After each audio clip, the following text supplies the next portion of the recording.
नमस्कार प्यारे बच्चों, कैसे हैं आप सभी? मस्त हो, स्वस्थ हो, ठीक हो और पढ़ाई बच्ची चल रही है आप लोगों की? मुझे पता है अच्छी चल रही है आप लोगों की, क्योंकि मैं देखता हूँ रोजाना लाइव आप सेशन लेता हूँ, मैं देखता भी हूँ, पेड भी लेता हूँ, मैं देखता हूँ बच्चों में बहुत अच्छा जुनून भरा हुआ है। लेकिन हिंदी में कुछ बातें ऐसी हैं, कुछ घमासान ऐसा भरा हुआ है कि बच्चे ना कन्फ्यूज बहुत सारा हो रहे हैं। क्योंकि अब यार जो सीयूटी का एग्जाम होने वाला है 2023 में बहुत हार्ड होगा, आपको पता है, बहुत हार्ड पेपर आएंगे, पिछली बार की तरह इजी नहीं आएंगे, आपको पता है, मैं बार बार बता रहा हूँ। ठीक है, तो अब की बार हमें देखिए कि हिंदी लैंग्वेज में जो ये क्या घमासान है उसको हम लोग कैसे समझें, कैसे करें हम लोग उसको सोल्व।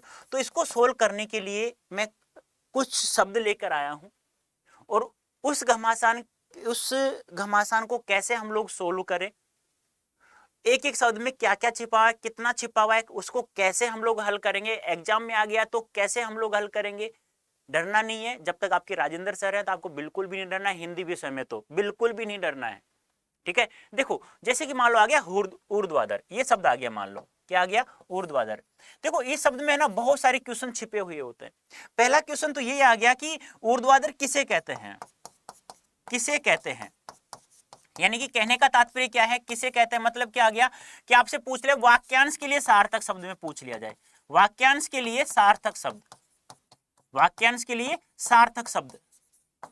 अब इसमें पूछ लिया जाए कि बताइए ऊर्ध्वाधर किसे कहते हैं, तो ध्यान से समझना ऊर्ध्वाधर क्या कहलाता है।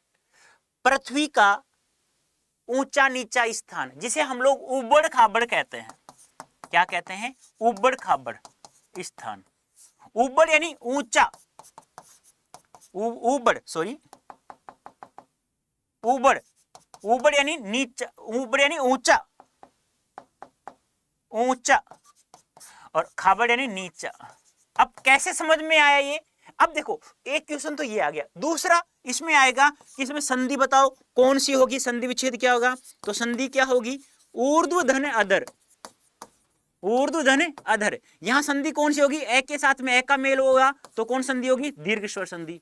देखो एक तो संधि का सवाल हो गया, एक वाक्यांश के लिए सार्थक शब्द का हो गया, तीसरा सवाल और भी इसमें बनता है कि ऊर्ध्व का विलोम शब्द क्या होता है, विलोम शब्द क्या होता है, अधर का विलोम शब्द क्या होता है।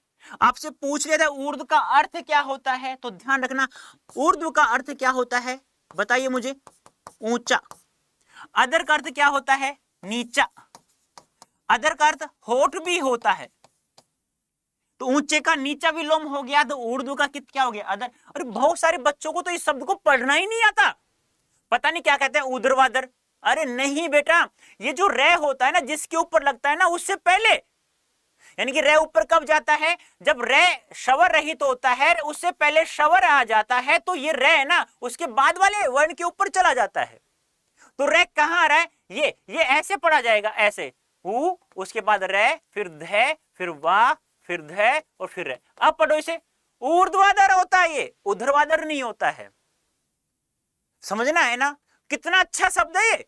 तीन तो सवाल हो गए, एक आपसे पढ़कर पूछ लिया जाए, एक आपसे ये भी पूछ लिया जाए कि बताइए रे का उच्चारण किस वर्ण के बाद होता है, तो आप तो ऊर्ध्वाधर बोलते हो, कहते हो ध के बाद, ध से पहले, ऊ के बाद, या वैसे पहले, तो आप तो घूम गए, ऑप्शनों में घूम गए।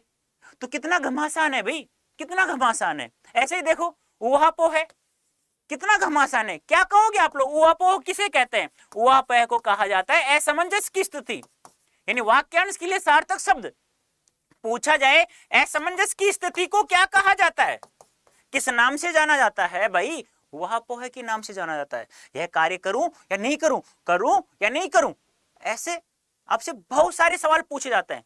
संधि पूछ लिया जाए, संधि कौन सी है, संधि विच्छेद क्या होता है, तो क्या होता है, ऊ है धन अपो है, लेकिन बच्चे गलत कर बैठते हैं, क्या एक मात्रा आ गई गुण संधि कर लेते हैं, बस गलत हो गया वहां पर, इतना ही पढ़ते हैं। अरे नहीं भाई, इतना नहीं पढ़ना आप लोगों को, इतना नहीं पढ़ना है। देखो ऊ है धन अपो है, ऊ है अर्थ क्या होता है, विचार, अपो अर्थ क्या होता है, विचारहीन, विचारहीन यानी विचार आ भी रहा है नहीं भी आ रहा है, उसे कहा जाता है ऊहापोह है। कौन संधि होगी, एक के साथ में क्या किसका मेल हो रहा है भाई, बता सकते हैं मुझे, एक के साथ में किसका मेल हुआ, एक के साथ में एक का मेल हुआ, तो एक के साथ में एक का मेल हुआ तो क्या बन गया आ, तो कौन संधि होगी, दीर्घ स्वर संधि होगी बेटा। तीसरा सवाल, तीसरा पूछा जाएगा, हुए का विलोम शब्द क्या होता है, विलोम शब्द, विलोम शब्द क्या होता है, तो अपोह होता है।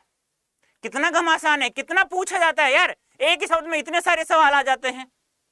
ऐसे ही आपके सामने आ रहा है ये मिष्ठान, मिष्ठान कौन सा शुद्ध है, कैसे शुद्ध है, ये सब चीजें, इन सभी घमासानों का यदि समाधान करना है प्यारे बच्चों, और हिंदी लैंग्वेज में यदि 100% लाना है आप लोगों को, तो आप लोगों को ये कोड यूज करके आप लोगों को मेरे पास जुड़ना है पेड बैच में।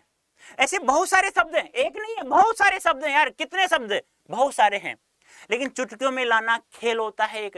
हिंदी में खेल ही है, वास्तव में हिंदी में 100% लाने का एक खेल ही होता है। इस खेल को समझना पड़ेगा आप लोगों को। वो समझेंगे कैसे हम लोग, जब ये कोड यूज करेंगे। इस कोड का प्रयोग करो, पेड बैच में मेरे साथ जुड़ जाइए आप लोग। चाहे आपका कोई भी सब्जेक्ट हो, कोई भी डोमेन सब्जेक्ट हो, साइंस हो, आर्ट्स हो, कोई भी हो यार, हिंदी आपको उसके साथ मिलेगा, लेकिन कोड आपको लगाना है Y551। ठीक है, तो प्यारे बच्चों इस कोड का प्रयोग करें, मेरे साथ जुड़ जाए, हिंदी घमासान को समाप्त कर दीजिएगा। ठीक है, तो अभी के लिए इतना ही, धन्यवाद, थैंक यू सो मच।